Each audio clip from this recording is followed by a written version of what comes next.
হাই ফ্ৰেণ্ডসকল, 10বিধ ফুলৰ নাম ইংৰাজী আৰু অসমীয়াত কি কোৱা হয় জানো আহক।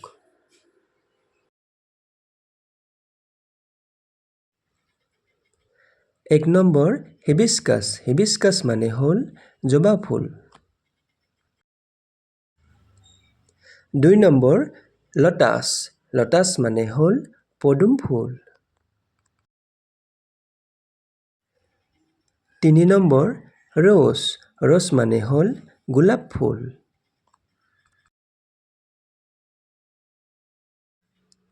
4 নম্বৰ গল্ডেন শ্বাৱাৰ ফ্লাৱাৰ মানে হ'ল সোণাৰু ফুল। 5 নম্বৰ কব্ৰা চেফ্ৰন মানে হ'ল নাহৰ ফুল। 6 নম্বৰ ডালিয়া ফ্লাৱাৰ মানে হ'ল ডালিয়া ফুল।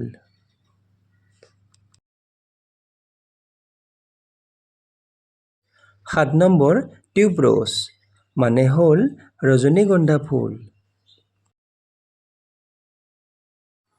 8 নম্বৰ ছানফ্লাৱাৰ মানে হ'ল সূৰ্যমুখী।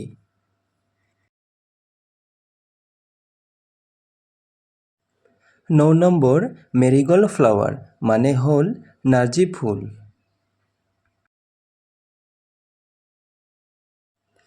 10 নম্বৰ ৱাটাৰ লিলি মানে হ'ল ভেট ফুল।